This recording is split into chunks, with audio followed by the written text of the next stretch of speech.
evening, everybody, and thank you very much for watching tonight's training. But on with tonight. So we are training on Cyprus tonight. Might seem a little bit of a funny one, but Cyprus is so popular and it's only sort of 4 hours away. And people, I don't think, sometimes realise that it's an all year round destination. And you can pick up some really, really good deals, sort of autumn, winter time as well. So I just thought I'd go into that a little bit. I've done a presentation on it. As we know by now, when I do these presentations, I'm not absolutely filling your head with all sorts. It's more just an understanding of the country itself, why it's popular, why it's diverse, and why you can offer it to such a wide range of clients. So I've done exactly the same with Cyprus. So I'm going to go ahead and share my screen now and get straight into that presentation for you all. So discovering Cyprus. And you'll see down there an overview of Paphos and Larnaca. So I've stuck to those two main sort of areas for now. There we go. So discover the allure of Cyprus. Cyprus is a captivating destination, and it is known for its landscapes, its history, as well as its culture as well. It's huge with UK tourists for a few different options, but the beaches, the nightlife, the activities, which really do tailor to a lot of different interests. So this presentation will go into the Paphos side and the Larnaca side and just show why it's appealing for all different types of travellers. So why is it popular? So the beaches is a real big thing. Your sunbathing, your swimming, your water sports, it really is a perfect summer getaway for tourists, and that's families, couples, groups as well. It's got a real rich history, ancient ruins, archaeological sites, and that really does highlight the cultural heritage, which again draws us in from over here in the UK. The climate, as I was saying earlier, so warm Mediterranean climate, and it really does offer ideal weather conditions all year round. I think sometimes people think it is very much just a summer destination, and that really isn't the case. The locals are known to be so friendly, really welcoming, and that obviously does enhance the experience. Makes people feel at home, makes people want to return. And as far as I'm concerned, when I'm thinking of my own holidays, the locals really, really do have a big part on choosing whether or not I would go back to a destination. And a variety of activities. So as I was saying, anything from water sports through to the history and the culture side of things. There really is something for everybody. If you want to go self-catering in Cyprus and get out and about and do different things each day, you aren't going to struggle. On the flip side, it also has some absolutely incredible 5-star all-inclusive hotels. So for those of you that maybe, or those clients that maybe aren't too interested in constantly getting out and about all the time and going to source their own food and drinks and what have you, you've got that opposite end of it as well. And that is because of how much there is going on.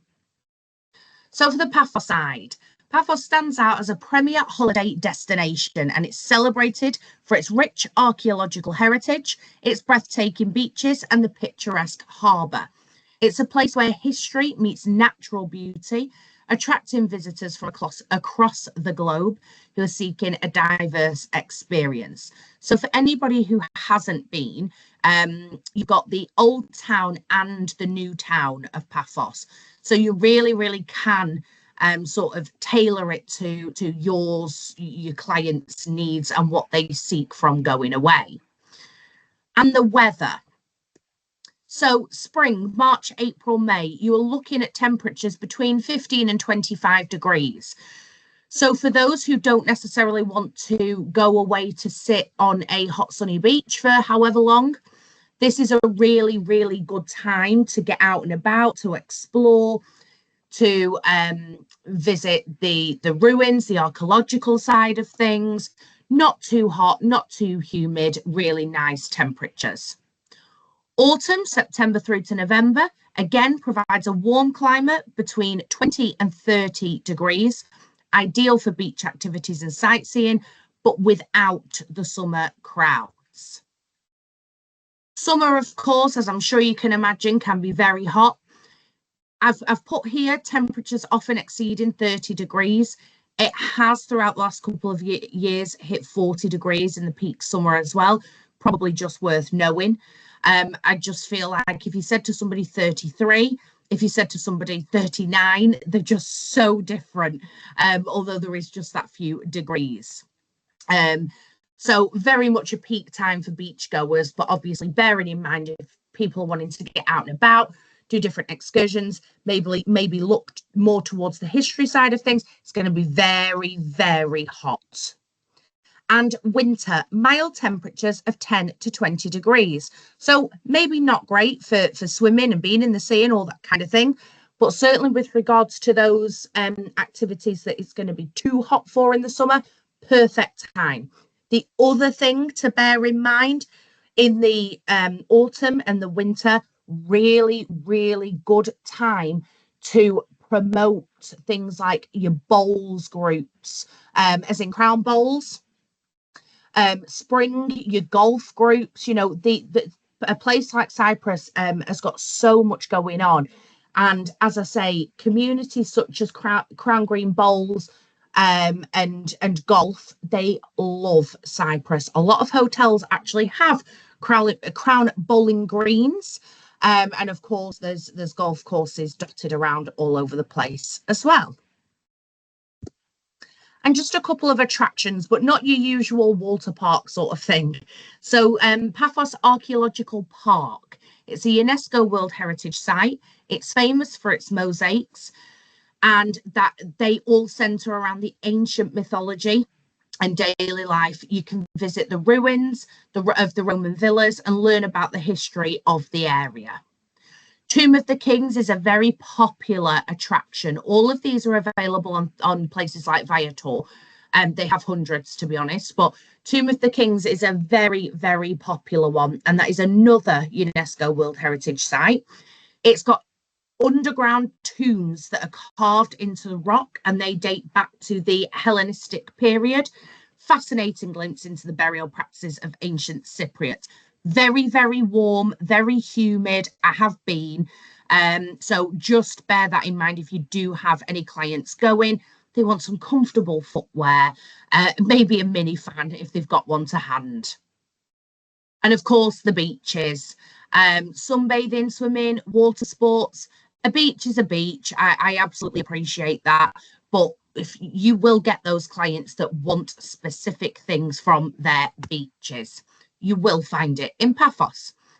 So as I say, I've not gone into too many things. There is loads to do. Get yourself on Viator, see exactly what's going on, see what tickets and tours you can actually purchase. But of course, you've got plenty of water sports and activities on the beach. You can do the hikes in the Akamas Peninsula. You've got the markets, you've got the historical sites, and of course, you've got the relaxation. Very family friendly as well. You know, your hotels and things, they're going to have entertainment, they're going to have the kids' clubs, take a wander into the old town, the new town, the harbour, water park, you know, all of that usual kind of stuff. I've sort of stayed away from that. That doesn't mean it isn't there. And then just a couple of hotels. The Elythium Resort. So this is a very, very family friendly property.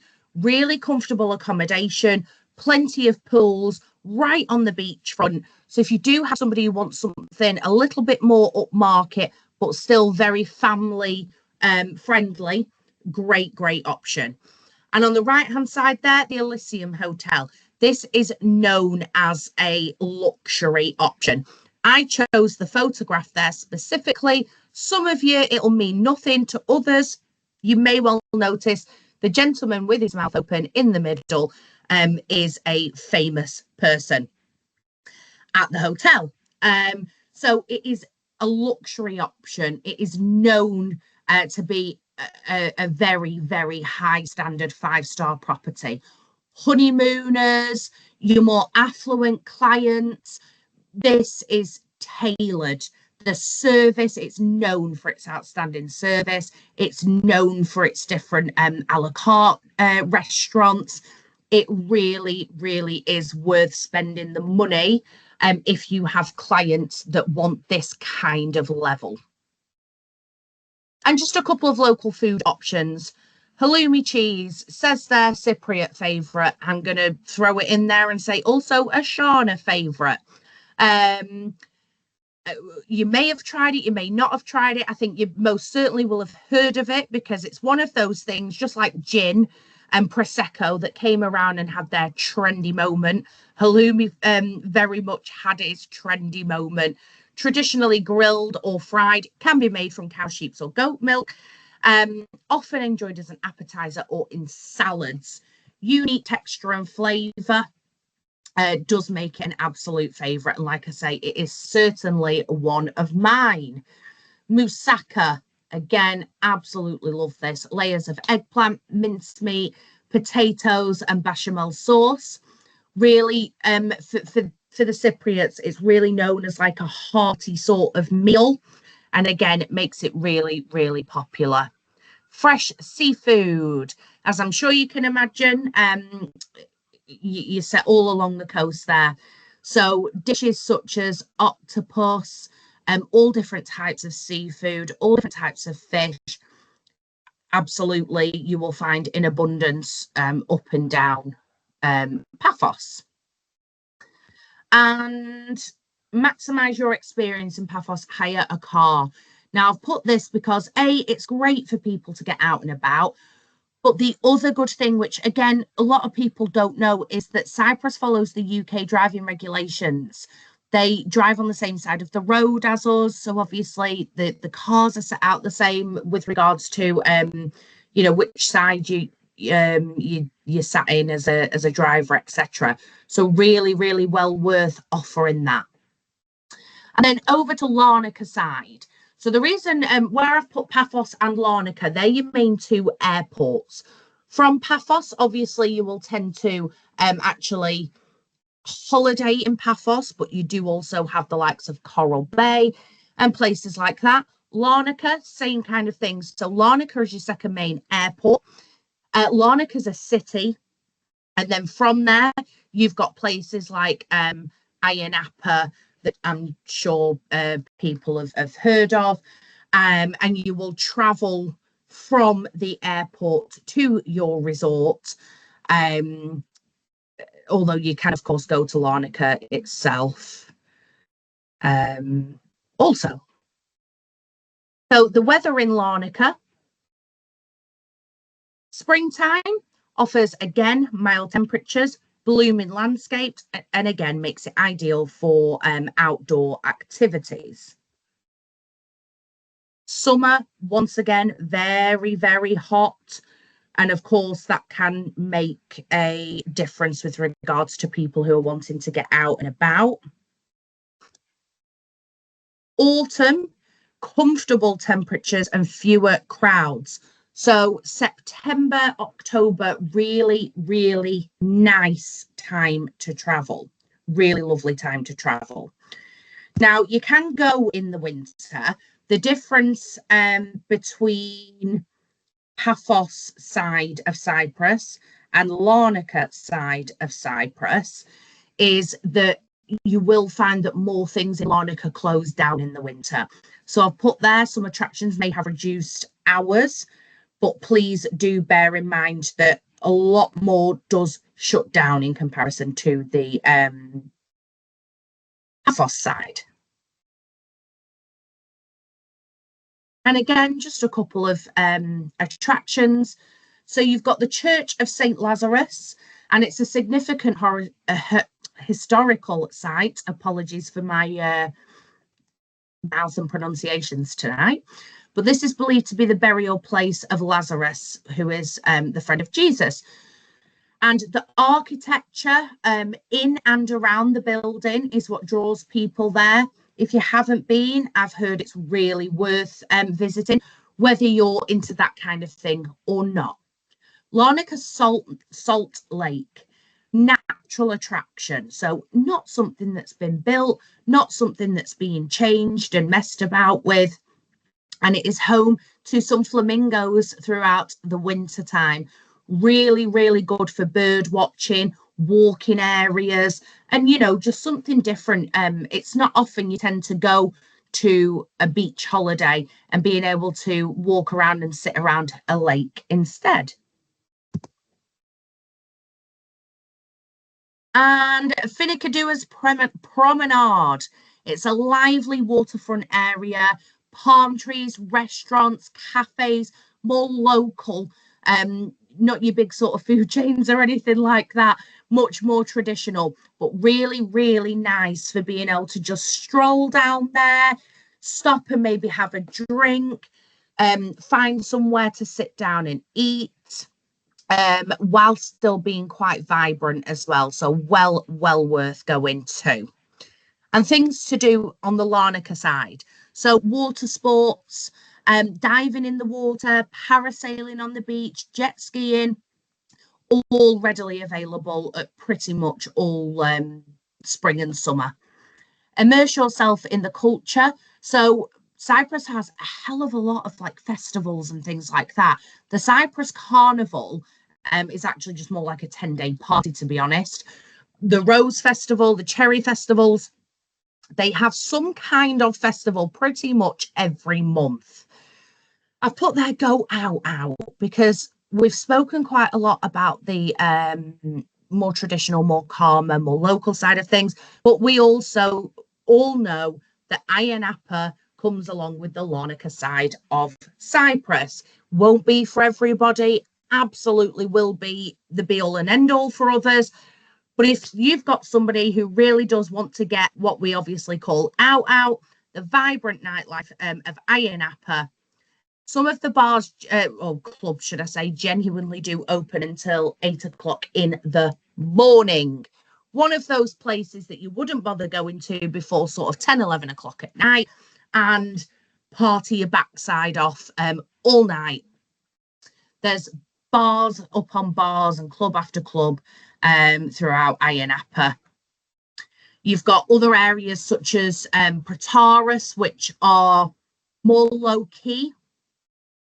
If you wanted to stay away from Larnaca as a city and you prefer, like your proper beach resorts, but you don't want Ayia Napa, you do have places around as well. Like I say, you've got the likes of Nissi Beach, Nissi Bay.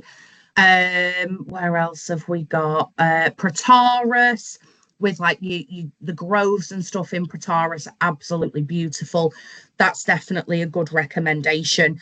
But you also are then able to get into the likes of Ayia Napa should you want to do that for a day or a night.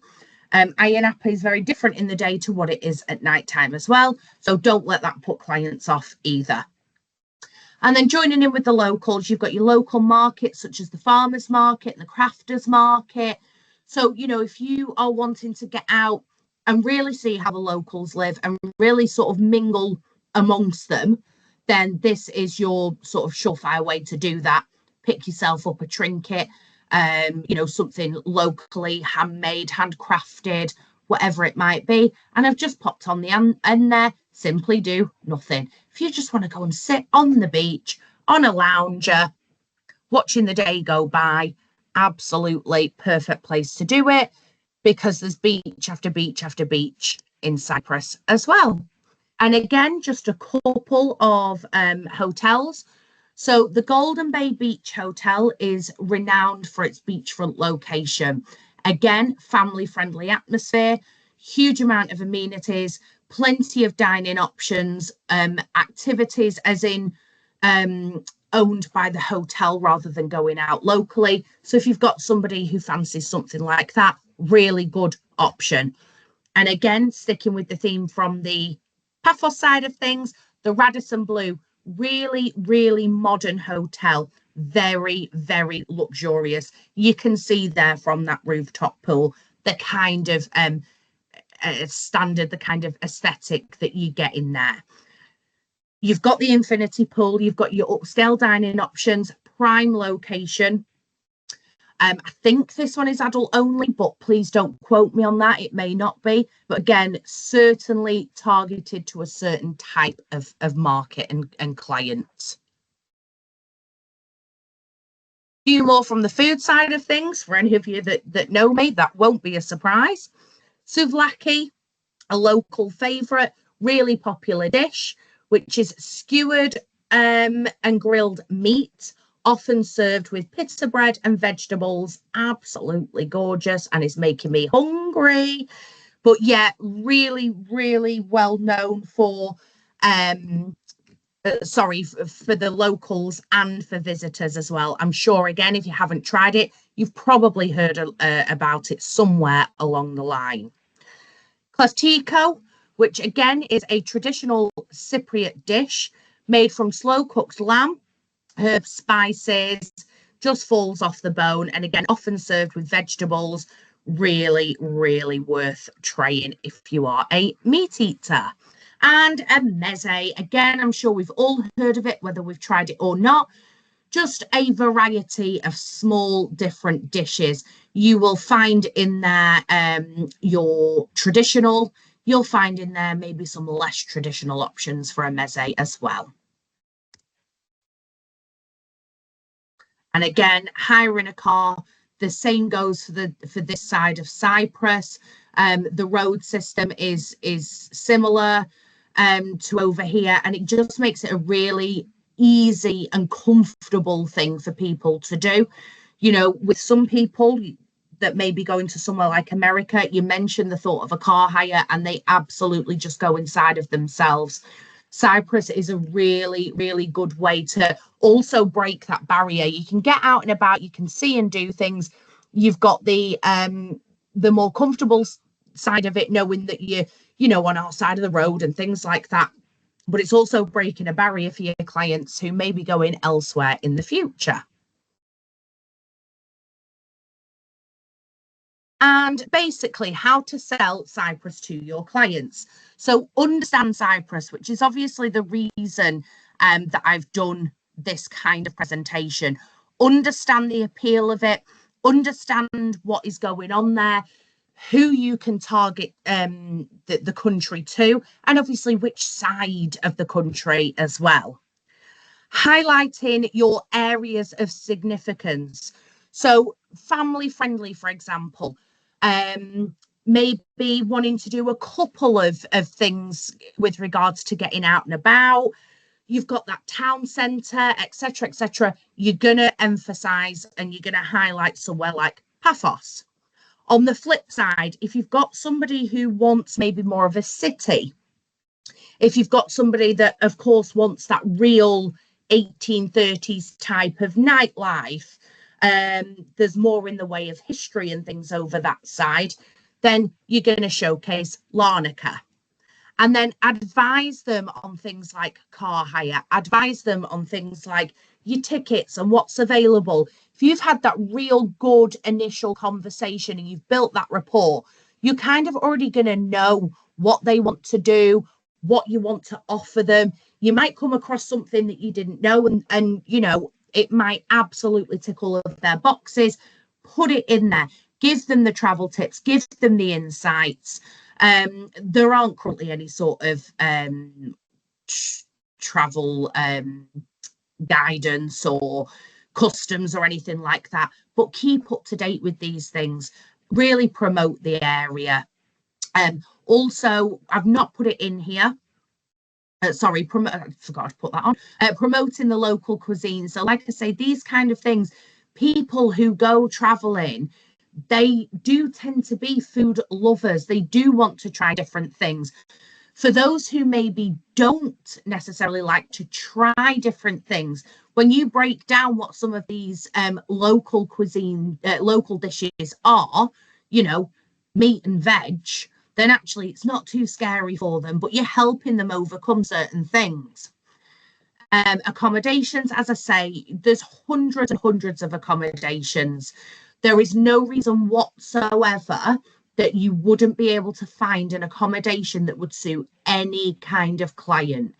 You've got your self-catering, you've got your 3-star B&Bs, you've got your all singing, all dancing, family friendly 5-star all inclusive. You've got your adult only luxury bed and breakfast with, that might have a private pool and things like that. You name it, Cyprus has got it. No reason at all that you cannot tailor Cyprus for any kind of client when it comes to the accommodations. And suggesting, like I say, different kinds of activities, and not forgetting those groups, those crown bowlers, those golfers. Those kind of groups go away year after year after year. There's no reason that you cannot be the person that books it for them. You've got the perfect destination. Yes, they may have been before because it is popular for these kind of activities. So yes, they may have been before, but they haven't been with you.